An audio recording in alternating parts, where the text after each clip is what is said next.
Maksim Shmelev, an SOC analyst at Innostage. Maxim, let's make some noise. Thank you. We'll learn all about phishing attacks now and how to defend against them. The floor is yours.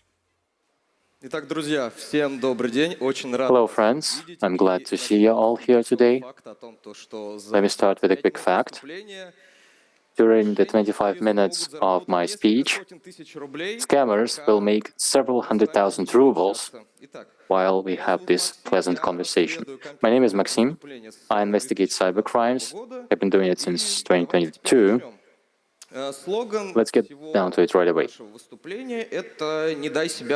The slogan for my speech is, do not get duped. We are all about cyber literacy, so that people don't click suspicious links, so that people know how to double-check the veracity of online data, and do not give up their money through illicit means. I will be focusing on phishing, what that is exactly, and how it works. It's a derivative of phishing, where you'd use a rod and be catching fish. So, the fisherman is the attacker, and we are the fish, where the attacker tries to hook us with various types of manipulation, technical and psychological. Here are some stats. In 2023, globally, there were 1,850,000 phishing attacks. It all started as far back as 2005, and the number of attacks has been growing constantly. It'll never go down anymore, especially given that we now have this onset of AI. So attackers use AI as well. We'll get more and more attacks as a result of that, meaning that we need to do something about it. Let's look at psychological tricks and technical means that attackers use to scam us, steal our money, personal data, and potentially blackmail us with that. Here are the main tools. Let me note that social engineering is the foundation of phishing. No phishing campaign would be possible without social engineering. All other tools would be ineffective. Social engineering means that an attacker doesn't use any technical means, they don't use any code, they don't use viruses, they just throw psychology at us. You've seen these emails or SMSs where they try to create a sense of urgency. Do something now, respond as soon as possible, click the link ASAP. This sense of urgency is used to manipulate you, most commonly. And then they link it to current events, which can get to you more effectively. Something happened recently, you left a review for a bank, for example, and then they reach out to you and offer to pay you for your review, asking for your banking details, whereas that's an attacker. Phishing links and websites are the main attack vector. A phishing website is a site that poses as something real. The design of the website would be identical to the legitimate site, but then you enter your credentials. It will tell you that there was an error, having stolen your data. Then your account gets owned and makes you really sad. Phishing links are the links that you click, and then it downloads a file, you execute it, and that's it. Your hard drive can get encrypted, your data can get leaked, all very bad things. There are some examples of the phishing links. To the left, we have the text service that tells you that you have an arrears, something in unpaid taxes, but it's in Mail.ru Cloud, which is suspicious. To the right, you have Sberbank, an invoice issued to you. Click to see, and this is about curiosity. Some invoice, some debt. Of course, I need to click that. Once you've done that, you're fair game. Here are some examples of phishing websites. To the right is a web page that mimics a news website, RBC, and it says that natural resources are owned by all the people. Each citizen is entitled to a dividend payout. But while it says it, if you try to claim your dividends, you'll have to pay a tax. You pay the tax up front, but then you get nothing. The website looks legit, and if you're not aware, you wouldn't see anything wrong with it. To the left, you see how attackers manipulate search returns, and they give you phishing links in the top of the page. You look up something to buy, or you look up reviews, you usually click the first link, where you do all the rest, so you're shopping and such. And if you clicked that link, entered your banking details, trying to get a railroad ticket, you might end up with nothing. Money is gone, there is no ticket. A current trend is phishing apps. When the App Store and Google Play came about, phishing apps had been in place by then already, but they were kind of dormant.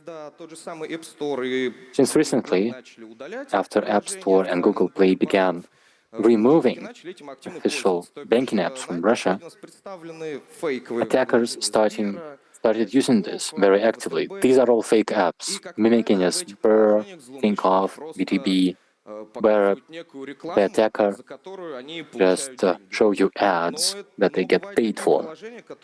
But some apps, they ask for permissions to use your gallery or other phone resources. That enables attackers to steal your pictures and potentially blackmail you with that. Another interesting attack here is a roadside apple, as we call it. It can be a flash drive or a CD.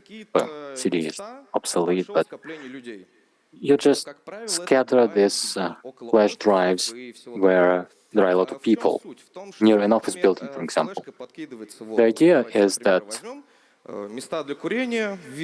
someone finds a flash drive in a smoking area, and it comes with a piece of paper where it says department name, payroll. Of course, you get curious about how much your colleagues get paid. You pick it up, you anticipate eagerly to see all the salaries, but once you plug it in, all things can happen. If you plug it into your personal computer, you'll get your data encrypted, might not be all that bad. But if you stick it into your work computer, especially if there are trade secrets on it, and they get stolen, then it's going to be a huge pain for everybody involved. Then we have targeted phishing and whaling. These are other techniques, additional techniques where whaling targets high-level executives, top management of different companies. It's pretty rare, haven't seen it all that much, but then there is targeted phishing, and it's pretty common now. Here is an example. The idea here is that specific employees of a specific company gets targeted. At Innostage, we got this in our inbox. Innostage has partnered with Redmond, a home appliance manufacturer, and we want to give you a token of appreciation. Click to apply. Great, a pressure cooker for me. Why not? Some other goodies. You enter your data, and these corporate data get stolen by God knows whom. Since this is corporate data, it's all very aggravated. Here is my favorite one. Pretexting. This attack is about doing some legwork before you mount an attack. You collect a lot of data on you, where you work, who your contacts are, your family circle, where you live. A good example here would be, and I encountered that as well, where you get called by someone and they tell you that your relative got hit by a car. That's the address, and that's where my family member used to work. So that clicks. It might be true. What if that really happened, because that's near where they work? And then they start engineering you, social engineering you. A sense of urgency, just send us some money, we'll get them fixed, first aid. A lot of people fall for that. The caller then disappears, you'd never find them. This is a short engagement. Sometimes attackers can communicate with the victim for several years to get specific information from them. And it's really hard to detect such attackers. How do you protect yourself against all these threats? How do you secure any money at all? Here are the key elements in any phishing attack. It's in the slide. The most common elements are non-specific address, like when there is an email and it doesn't say your name, like hi, good day.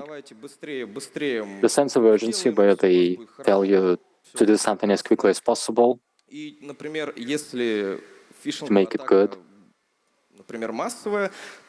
And if it's a mass phishing attack, they usually have bad formatting and typos. The headline is red, the body is black, the fonts are different, a whole mixed bag. There are some life hacks for you to not fall prey to these attacks.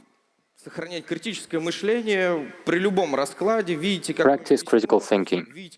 Whatever you see, any email, any short message, some relative messaged you on Telegram asking for money very urgently, just call them back, ask if that's really them. Stay cool and think critically. If it's a link, any random link, look at it carefully first. There are very many resources online where you can check a link. You copy-paste it into there and it'll tell you if it's malicious or not. Do make sure to manage your passwords properly. It needs to be as secure as a gun, if you have it. in a safe, nobody knows where it is. And use password managers. There are a lot of those. They are very different, paid, free, really good thing to use. You won't have to remember any passwords while they are secure and available. You can look up what information on you is available online.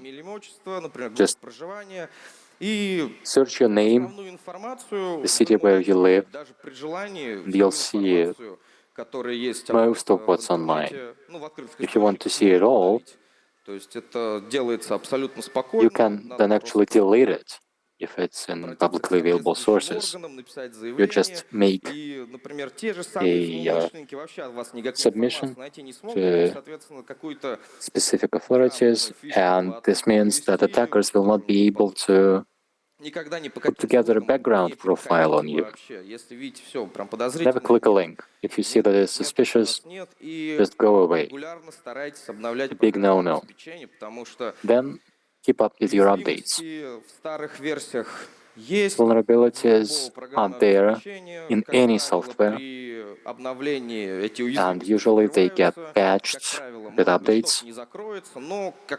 Some things remain exposed, but better safe than sorry, and patch the things that can be patched. Let's speak about psychology now. What are the things that attackers try to leverage? We're all human, we all have emotions, the human factor, the eternal thing.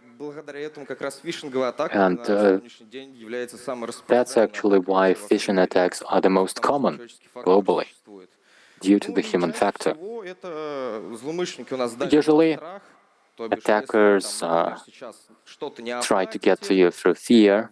If you don't pay for something now, they'll raid you. If you fail to pay your taxes now, whatever will happen to you. Then it's about greed, the roadside apple that I mentioned. It's very interesting to learn who earns what, or trying to get an easy buck. Just enter your card details, the CVV, and you'll get all of it. The sense of urgency, of course, anything that needs to be done quick. Appeal to your self-esteem. They'll pay you just for being you, just give us your banking details. That happens as well. Sometimes they get you through altruism. People now think that AI will capture the world, nobody will get any jobs, the robots will do all the work, and people suggest that we can help you with employment, just send us your resume. Here is an example with a review.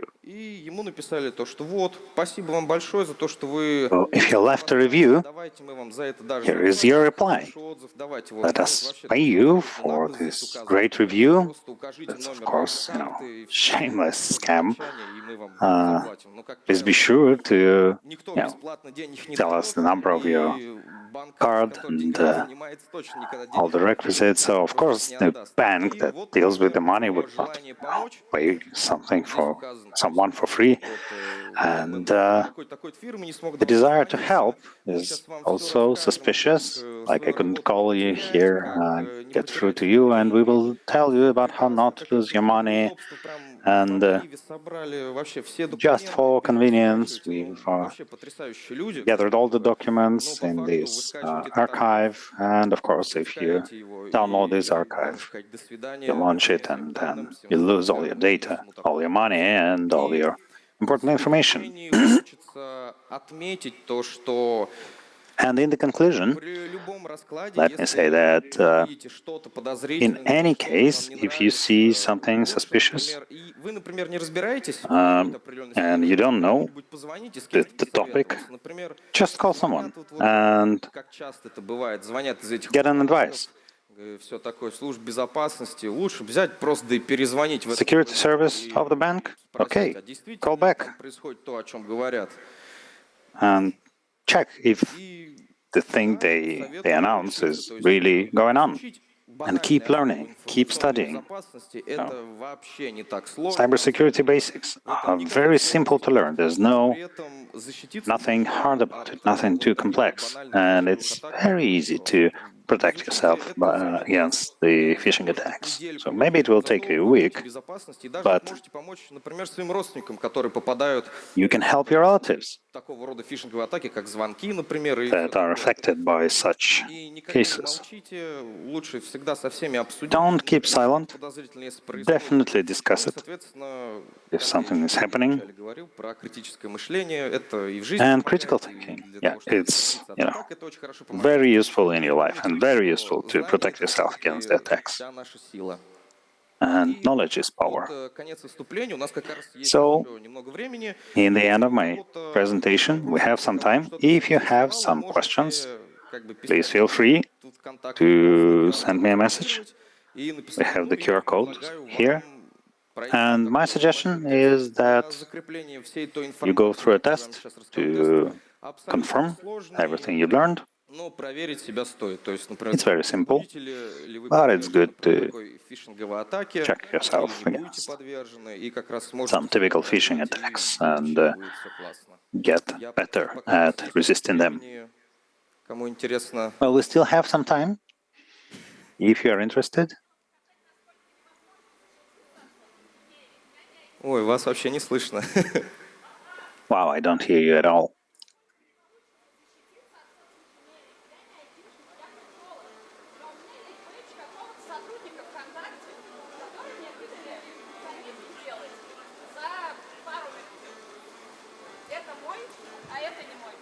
Вы бейдж украли? You've stolen the badge. Ой, это очень плохо, нельзя.